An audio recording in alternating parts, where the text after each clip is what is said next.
E a ervinha do Satanás? Opa. Agora é com o Julião.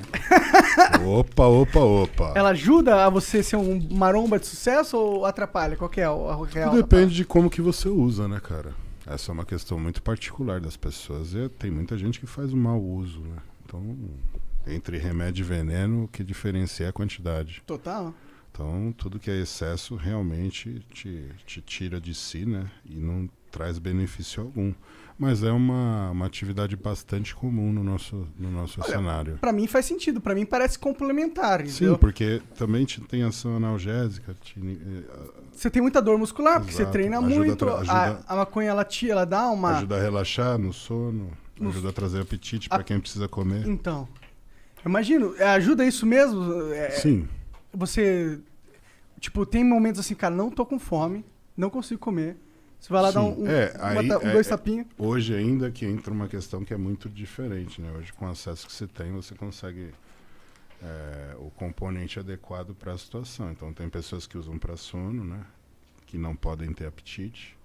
E tem pessoas que usam para apetite para manter... Dá para você pegar um... Sativa e... A sativa não dá apetite? Você vai ter a sativa e a índica, né? Mas eu sempre senti que as duas dão apetite, assim, pra mim, assim. A índica E apetite pro doce, né? Por isso você pegou Pro a caixinha doce, benta. cara. Eu sempre fui meio doçólatra, tá ligado? Mas você também sempre foi maconheiro. Não. Então uma coisa puxa. Eu comecei a fumar maconha velho, na verdade, com 24 anos. Sim. 24? É. Mas quanto de pressão já entrou nessa mente também, né? Quantos PSI?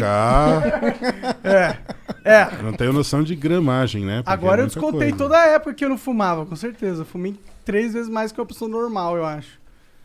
Tipo, eu fumo todo dia, tá ligado? Eu não sei o quanto você usa, não sei.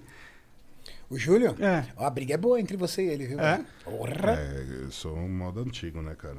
Comecei com 16 anos. Com 16 aí você nunca parou? Sempre foi? Sempre.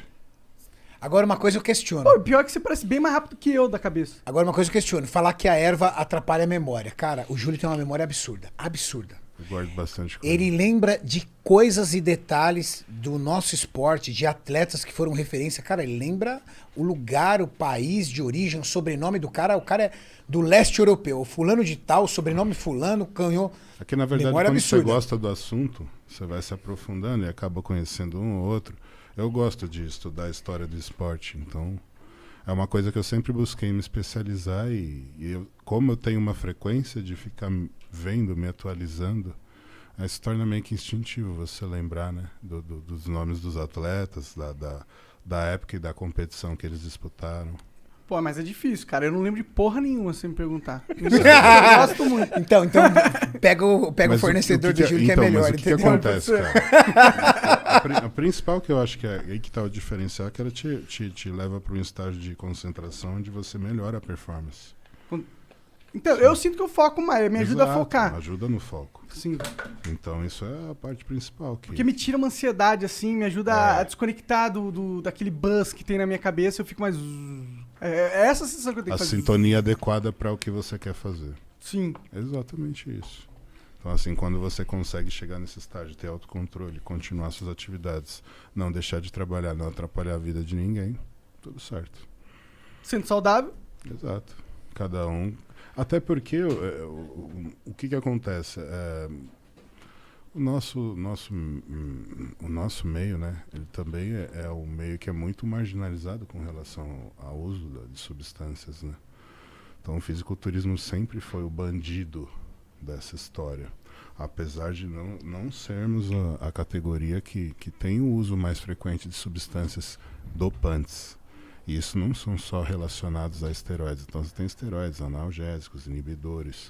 Diuréticos, né? Diuréticos são várias categorias que estão inclusas dentro do doping que te caracterizam uma suspensão de até 2 anos ou mais dentro da modalidade que tem controle. Entendi. A nossa modalidade no profissional não existe controle, assim como na NBA é também lá Da cannabis. Exato, a cannabis lá, ela é total... Porque não é algo que realmente vai fazer um efeito que você vai sair além dos outros atletas num nível absurdo. Não, muscular, e chegou numa situação que, sendo bem sincero, se eles fizessem o doping, não iria ter jogo. a maioria dos atletas... A maioria deles é usuário. Então, eles não tinham outra opção a não ser legalizar, porque os estados lá também têm essa visão. Estão legalizando agora Exato. lá, né? Então, a lei lá permite. Se a lei permite, por que não o esporte vai permitir também? Faz todo sentido. Entendeu? Então, é uma questão de crescimento. Eu acredito que aqui a gente não tem essa condição hoje. Infelizmente, a gente não tem esse preparo. Aqui é um país onde precisa ainda... Tem muitas leis que tem que passar. Exato, E a sociedade tem que se nesse conscientizar e tal. É uma merda, né? Nesse Exato, sentido. é. Como sempre, eu acho que a gente tá meio atrasado aí nessas questões em relação ao mundo, né? Pô, mas é legal, é legal saber que, tipo... Né? Inclusive, eu fico pensando se existe um contraponto que o exercício faz aos malefícios da cannabis. Porque ela existe, né? Os malefícios da cannabis, eles são presentes. Existem os colaterais. Como com qualquer certeza. substância. Ele te deixa um pouco mais letárgico, Sim. ele deixa você um pouco mais lento nas suas reações e tudo mais. Eu fico imaginando se o esporte, se o exercício físico não ajuda a mitigar essas coisas. Porque, por exemplo, a diferença de... Então, mas aí que tá. Se você tem uma pessoa com crise de ansiedade, essa pessoa é a pessoa indicada para fazer esse uso. Sim, sim. Entendeu? Então é tratado como medicamento dessa forma. Uhum. E é esse o problema. Aqui não existe essa forma ainda. Agora que está sendo introduzido o CBD, mas é uma coisa que ainda é uma pequena célula. Pode crer. A gente ainda está com uma lei que é muito fechada com relação à introdução dessa substância que beneficiaria uma parcela muito grande da nossa população, que precisa para dormir melhor, que precisa para conseguir controlar os colaterais de alguma doença degenerativa. Então, são várias prós que você tem em cima da substância, mas uma legislação que ainda está atrasada e que precisa de uma atualização para poder permitir o acesso mais fácil. Existe hoje um acesso, mas ele é muito restrito.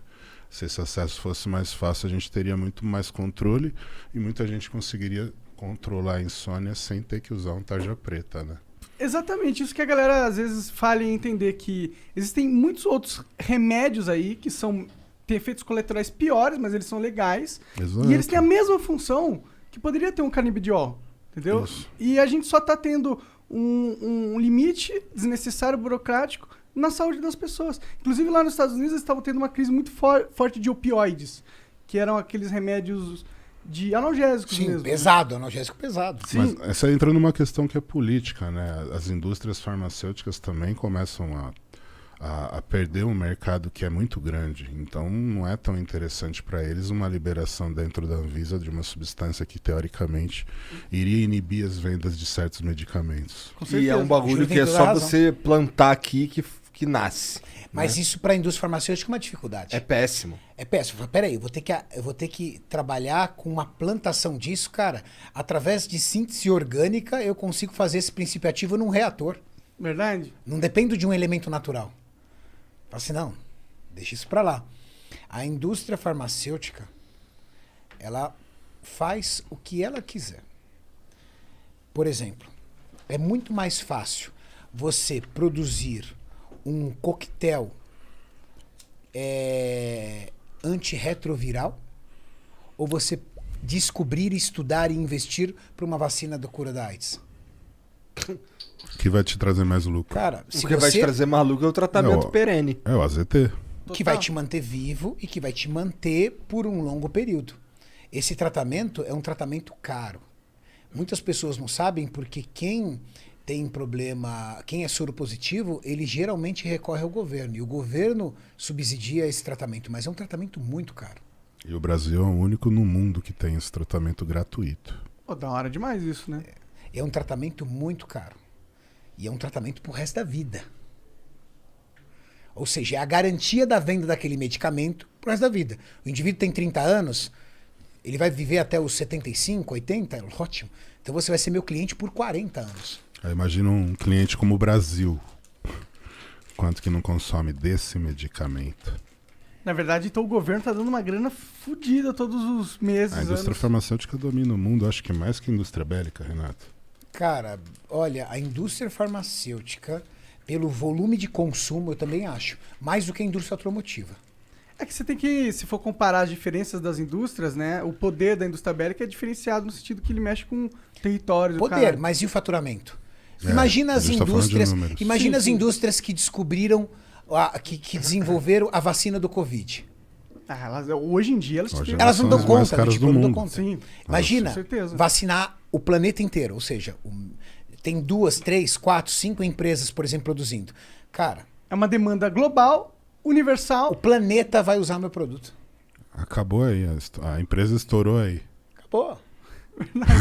Acabou. Você tem o mundo inteiro que vai ser obrigado a consumir com você. Sim, você não tem saída. É. E é muito poder para elas, né? Agora eles estão querendo quebrar as patentes, né? É Das necessário. vacinas. É necessário. Eu também acho que quebrar vacina não faz sentido numa Uma crise pandemia, né, humanitária global, patente. Porra, patente faz sentido no jogo capitalismo, mas aqui a gente não tá no jogo capitalismo, tá no jogo de sobrevivência da humanidade. O mundo parou. Porra, É uma guerra, né? É uma guerra é uma guerra global, né, essa parada. global, uma guerra biológica. Mas falando do nosso esporte, você sabia que a proteína da cannabis é uma das proteínas com melhor valor biológico Sim. das proteínas vegetais? Pra consumir? Existem estudos que demonstram que a proteína presente na erva é uma proteína de alto valor biológico, mesmo sendo uma fonte vegetal. Por quê? Porque as melhores proteínas são as animais. Você sabia disso?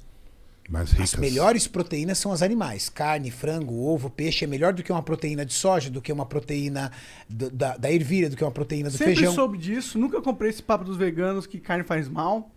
Sempre achei uma balela, porque eu sempre, quando comi uma carne, me senti muito bem depois, tá ligado? Eu não me sentia mal. Quando eu comia, sei lá, unha benta da Copenhague, eu me sinto mal. Na hora eu caralho, preciso ansioso, o coração acelera, tá ligado? Na carne não, me deixa bem, me deixa com humor bom, me deixa saciado. Então não tem como ser ruim, tá ligado? É mais, eu acho que a questão dos É vegetarianos ideológica, é né? mais uma ideologia, né, Julião? Eu associo muito mais ideologia. Óbvio que você tem as vantagens nutricionais dos legumes, dos vegetais, isso é imprescindível, ninguém está desvalorizando a categoria. Mas para atividade esportiva, o incremento das proteínas animais, com certeza é o que nós, na maioria dos casos, praticamos.